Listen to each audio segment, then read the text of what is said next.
आपली संस्कृती, आपले संस्कार सदा राहू दे आपल्या सोबत। भारताच्या महान ग्रंथांचे आणि काव्यांचे संपूर्ण संकलन सबस्क्राइब करा तिलक।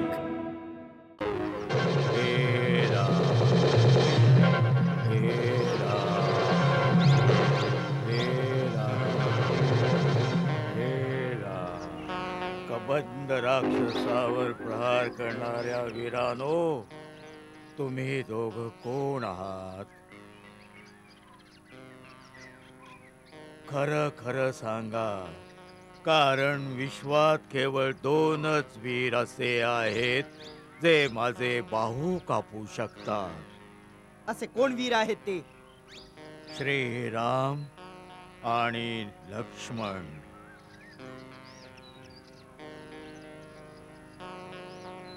तू राक्षस असून श्रीराम आणि लक्ष्मणास कसा ओळखतोस? मी खरं तर राक्षस नाही आहे।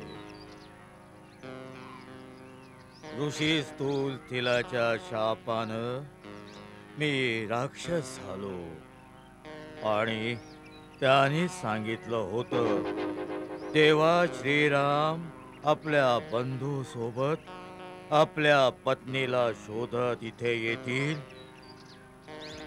तेव्हा तेच तुझे विशाल बाहुना कापून आपल्या हाताने तुझ्या या शरीराला अग्नीत भस्म करून टाकतील। तेव्हा तू शापमुक्त होशील।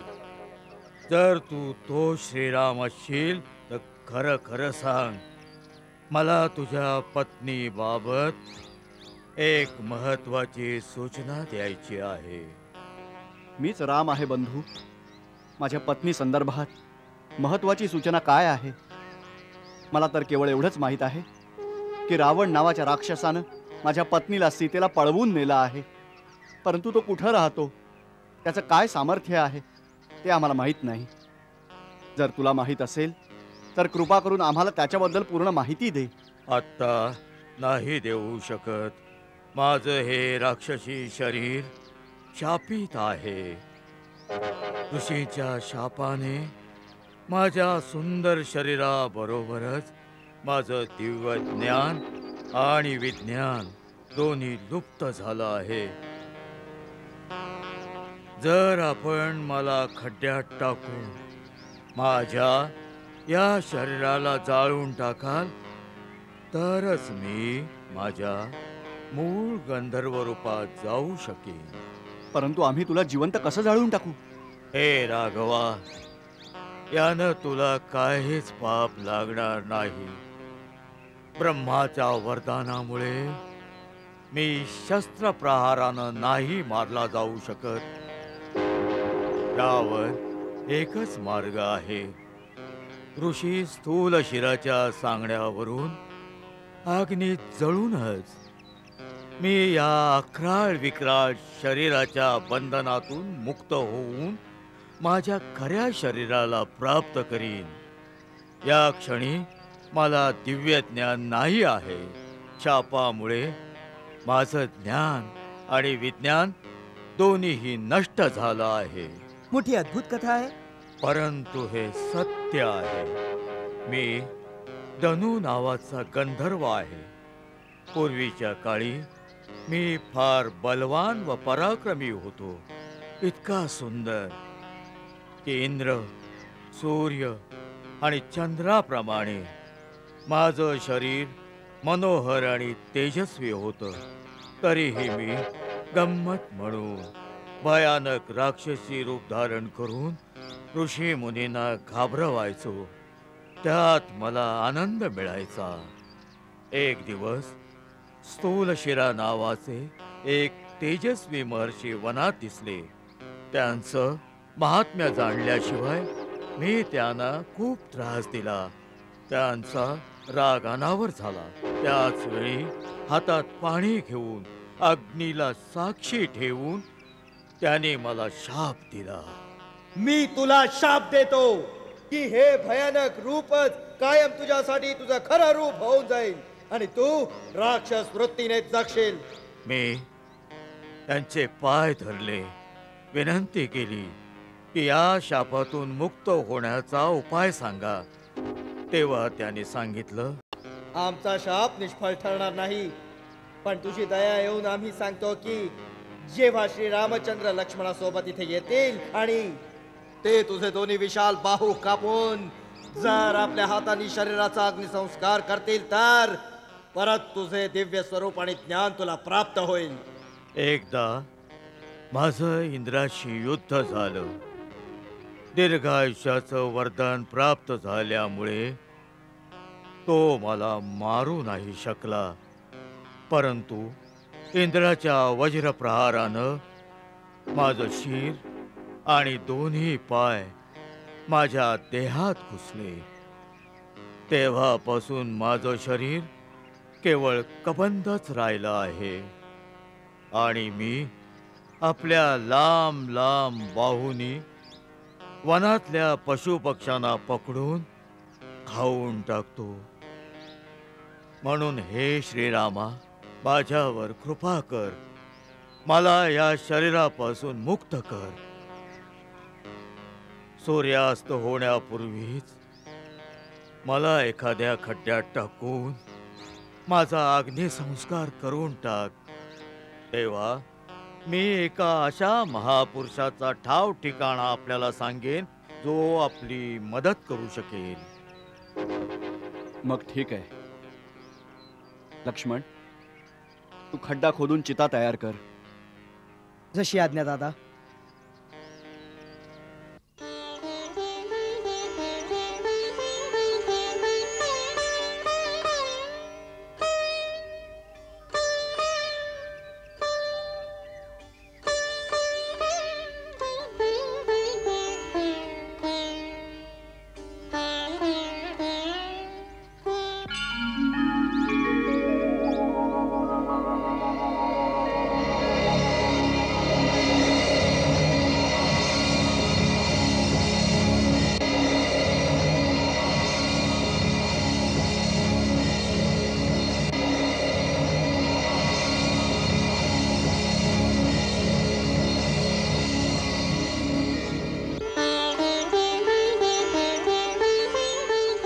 हे राघवेंद्र, आपण धन्य आहात.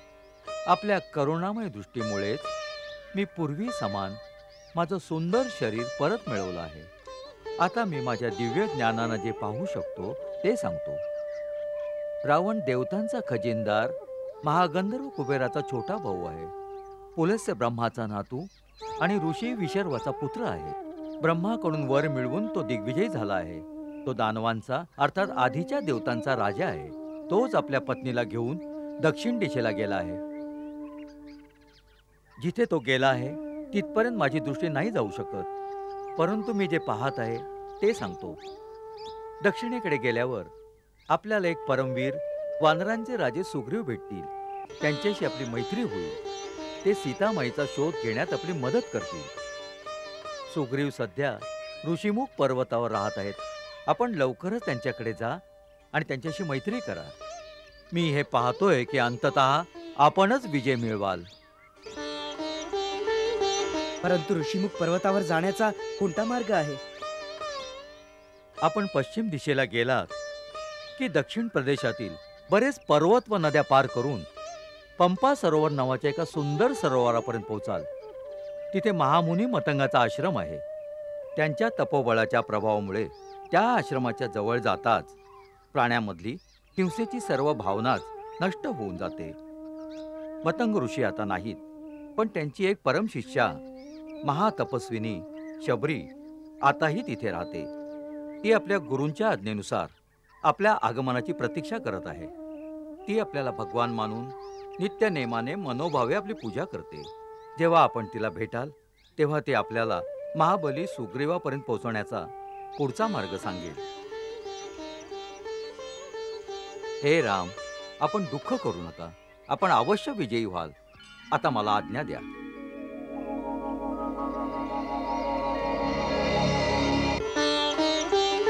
महात्मा, तुम्हाला तुमचा इच्छित लोक मिळेल.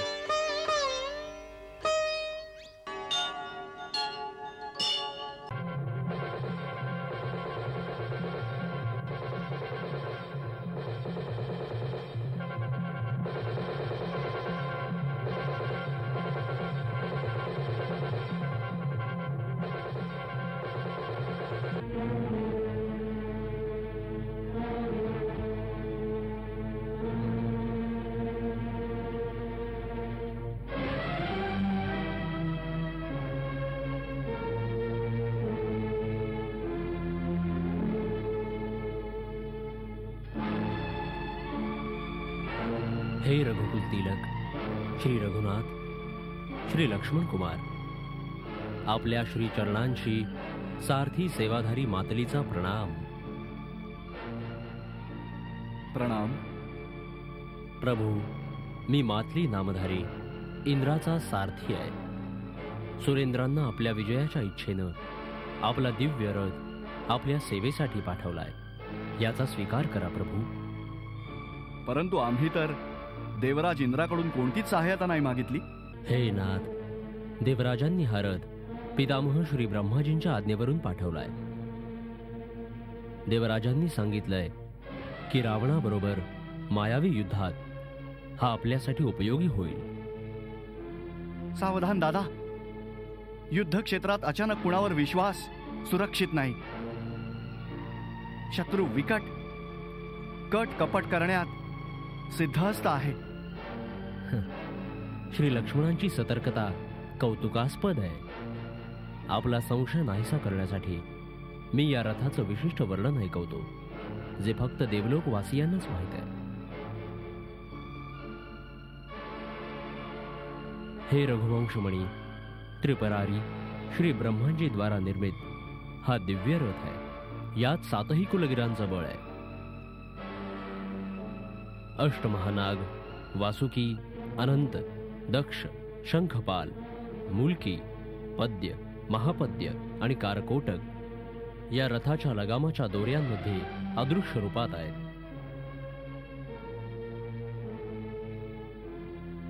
नक्षत्ररूपी रत्नांनी हा रथ अलंकृत आहे.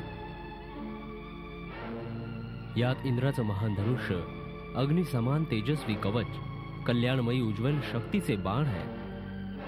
हा आवश्यकतेप्रमाणे लहान आणि मोठाही होऊ शकतो. आपल्या बाणांच्या गतीनं चालू शकतो. हा दिव्य रथ सागराच्या लाटांवर, अग्नीच्या ज्वाळांवर निर्विघ्न धावू शकतो. सर्वात मोठं प्रमाण या रथाला जोडलेले दिव्य पांढरे घोडे आहेत, जे आपल्या दिव्य असल्याचे प्रमाण स्वतः देतात. प्रभू,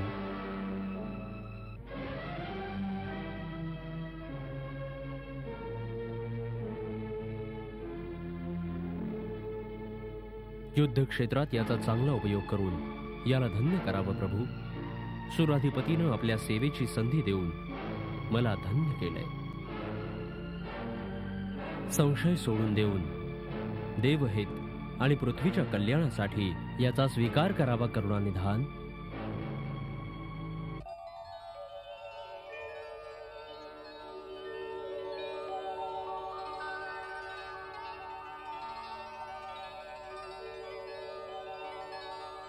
प्रभू, संशय सोडून येऊन याचा सदुपयोग करावा.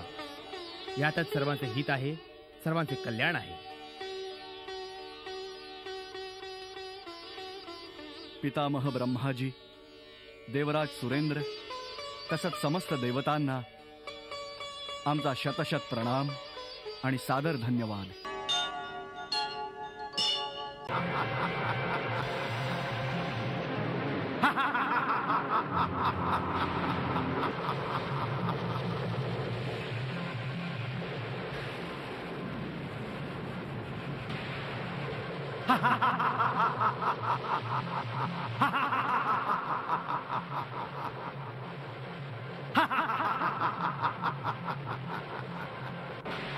रघुनाथाचे अमोघ बाण निष्फळ होत आहेत. नाही देवेंद्र, रघुनाथाचे बाण निष्फळ नाही होत. ही तर रावणाची आसुरी माया आहे, ज्यामुळे त्याची मस्तके कापली जातात आणि जोडली जाऊन पुन्हा सजीव होत आहेत. अशा प्रकारे रावणाचा संहार कसा होईल? प्रभू हृदयाला लक्ष्य करून बाण का नाही मारत? अवश्य हृदयात बाण लागताच त्याचा संहार होईल.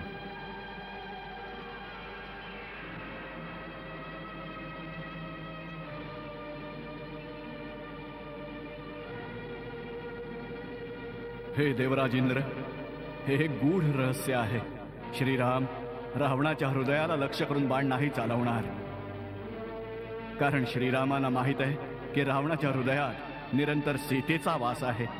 सीतेच्या हृदयात स्वतः प्रभू श्रीराम प्रत्येक क्षणी विराजमान असतात आणि प्रभूंच्या उदरात तर 14 भुवन 7 खंड सृष्टी वसली आहे. अशा अवस्थेत जर बाण मारतील तर रावणाबरोबर सीता, तिच्याबरोबर राम आणि रामाबरोबर समस्त ब्रह्मांडाचा विनाश होईल. तर मग रावणाचा अंत कधीच नाही होणार? होईल. वारंवार मस्तकावर प्रहार होईल. अशा प्रकारे मस्तकाच्या वारंवार कापण्यामुळे तो व्याकुळ होईल. अशा प्रकारे व्याकुळ अवस्थेत त्याच्या हृदयातील सीतेचा ध्यास सुटेल. जरी एखाद्या क्षणासाठी त्याच्या अंतर्मनातून सीतेचा ध्यास नाहीसा झाला तरी त्याच क्षणी अंतर्यामी राम रावणाच्या हृदयात बाण मारून त्याचा अंत करतील.